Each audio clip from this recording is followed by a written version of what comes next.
Hello everyone, how are you today? I hope you're having a really good day so far.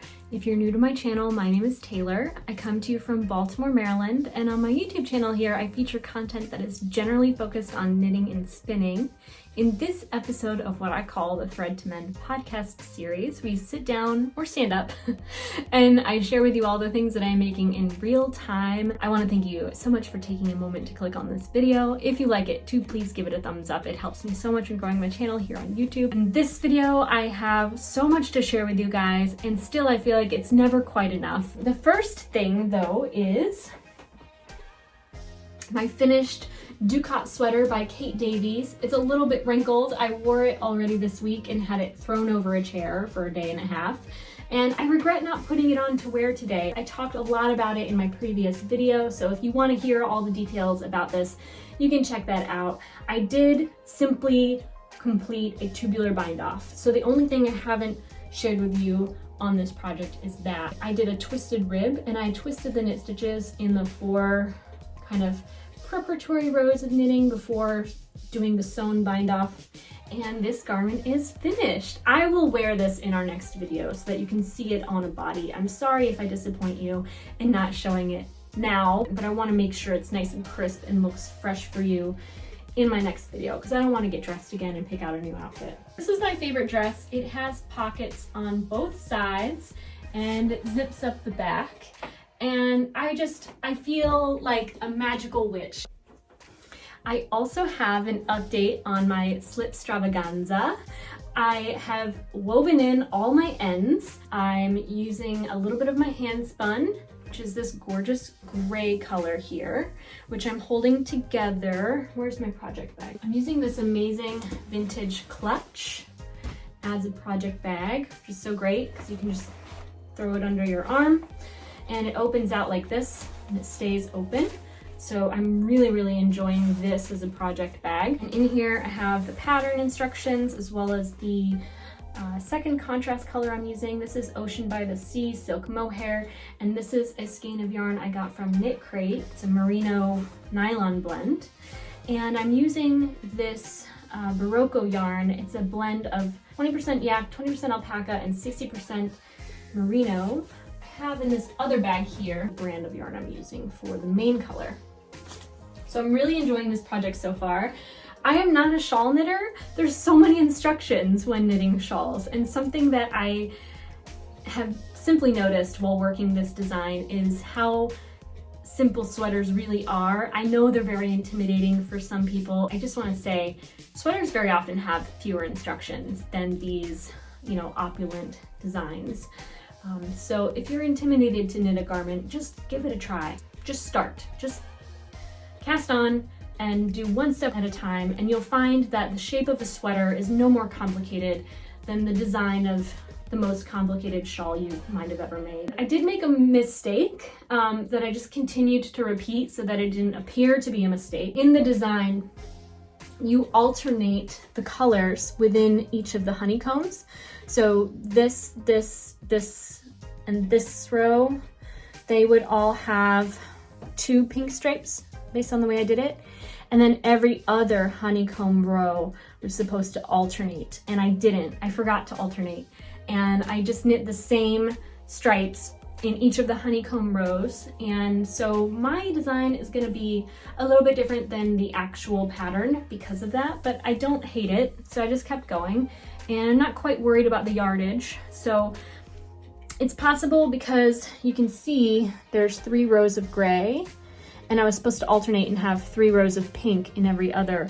So I have used already less of the pink yarn and more of the gray yarn. So I might run out of the gray yarn. I'm not worried about running out of yardage, even if it means I introduce an extra color. That's the nature of Stephen West patterns. They're so intricate and yet flexible. Like, you can do any color combination you want with Stephen West patterns, and you can probably even substitute different yarn weights. I'm sure that this handspun yarn that I'm using is much thicker than the main color, for instance.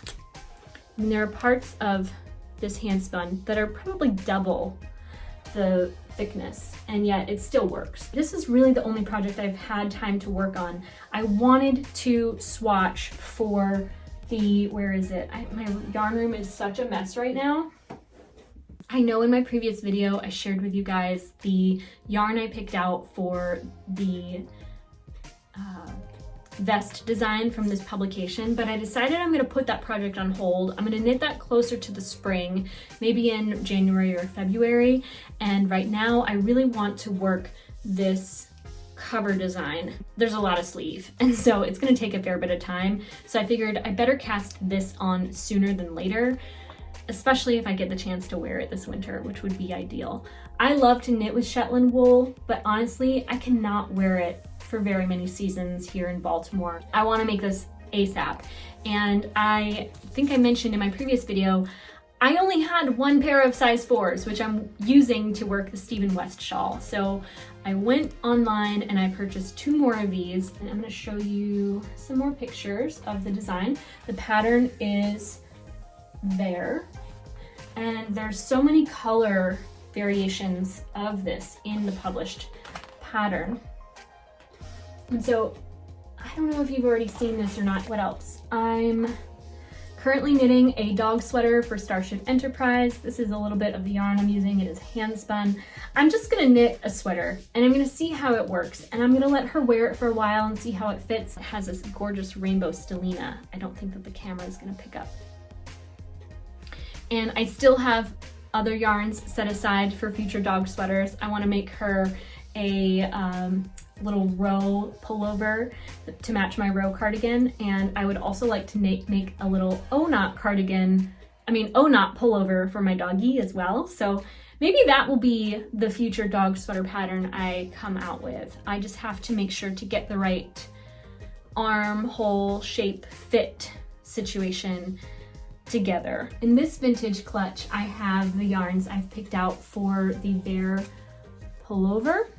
This is gonna be the main color. I think this is FC28, if I'm not mistaken. It's this gorgeous black with gold and red. It looks like brown, but it's this gorgeous deep color. And then I have a bunch of random colors I've picked out from my stash, as well as a few.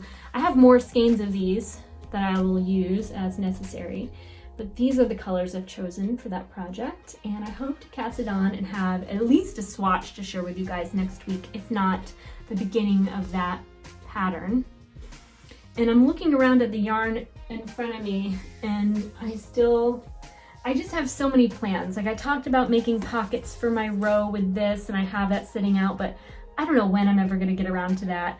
I still have these hand spun skeins. I know I want to knit into the shifty cowl, but I don't know when I'm ever gonna get around to that either. There's just so much to work on. I feel a little bit overwhelmed, but I think I just need to clean my space and sit down and just start with one thing, and then it'll just unfold from there. This week, I've done a lot of work around the house and things that aren't related to knitting. I'm happy to share with you guys. I decided it was necessary that I take a bucket of hot soapy water. I think I actually used like 10 buckets of hot soapy water to clean on my hands and knees with a sponge, one of those big like car wash sponges.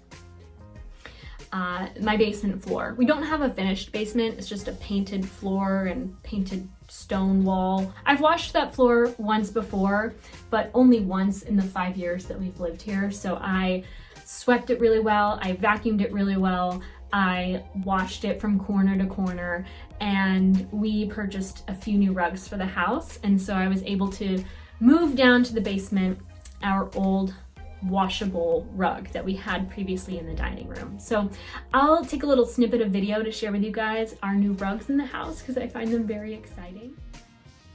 This is the new dining room rug. We got these on, what website did I buy these on? Overstock.com, not sponsored. And then the dining room rugs we purchased, well, just one. We got the burlap one from Overstock.com, and then this is the original living room rug, but I thought it would look really nice layered. And we're super happy with them. This one has a really nice density to it. It's really squishy and soft, and it's quite bright. It doesn't quite go with the orange aesthetic thing I have happening here. It's a little bit more of a blue red than an orange red, but I don't hate it. I think it's kind of fun and bright, and it's definitely new looking. It doesn't look vintage at all, of course, but you know, you get what you should pay for. It was under, what, 300? Way under 300, which I feel like it's a good price for the size. It's what, 10 by, I don't know, 8 by 10? And then this one is what? 7 by 9? Yeah, so anyway, we got a really good price on Overstock's website. And another accomplishment this week was that I cut my hair. You probably noticed, maybe you didn't. Brad Mondo curtain bang tutorial, and I followed his instructions. I did start with a lot more length at the beginning. I think he says right under the nose, but I went right under the chin. And I might have cut a little more than I needed because I do find that some of the shorter pieces fall towards the back of my hair, but I think that makes it appear more layered. What I do when I cut my hair is I pull it all back behind me and I lean my head back and I get all the hair nice and straight, and then I just cut it across the back, and then I'll bring it forward and I'll cut into it vertically like you're supposed to, and then I'll split it down the middle, bring it to the front, and then I joined the bangs with the bottom length of hair by cutting layers in the front section. So I divided it kind of like this, and I have layers in the front half and almost no layers in the back. I would love to have layers, you know, throughout it. It's just I don't think that I'm personally that skilled at layering hair like an actual hairdresser could. It would certainly remove a lot of bulk and a lot of weight, and I'm sure it would look much better if I had layers throughout. I just don't trust myself to do that, and I don't want to pay to sit in a salon and feel socially awkward. I would love if someone said, go to this person, just show up. But I have no idea whose chair to sit in and how much to tip them. I just get very awkward and I don't know what to do with myself. So I've just been cutting my own hair the last 15 years or so. I've had my hair cut a couple times when I lived in DC, and I always enjoyed that, but I don't live there anymore. I'm somewhat satisfied with the results. I feel like it's still something I'm adjusting to. And one thing that I didn't realize is that I lost the ability to wear my hair like a hat.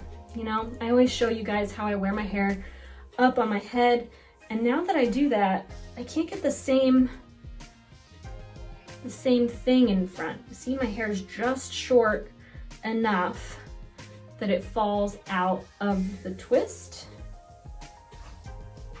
and then, you know, it looks more like that, and that's just not what I want. That's not what I'm looking for. Another thing that I did this week is I impulsively bought myself a new pair of boots for the winter. I'm gonna run downstairs and grab those because they arrived today, and I'm excited to wear these. I did purchase along with them a leather care kit. These shoes are by Duck Feet, and they are the real deal. They're not cheap, and I think they'll last a lifetime based on the sturdiness. Looks like we have a little bit of a salve, and these boots are the stiffest boot I've ever stuck on my feet, and they have this funny shape to them. I don't know if you see how they look kind of like an adult child's shoe. They have this gum sort of heel. I don't know if gum is the word, but it's a soft rubber heel. And they're very light at the bottoms and light in the leather, but when you see them worn, they turn quite dark. So these are gonna look and feel very different than they do right now. When I put them on my foot, it felt like I was wearing a rollerblade, like they were that stiff. So I think I'm gonna put these on today and wear them around the house since they haven't been outdoors yet. And I'm gonna try to wear them all weekend so that I can really kind of break them in.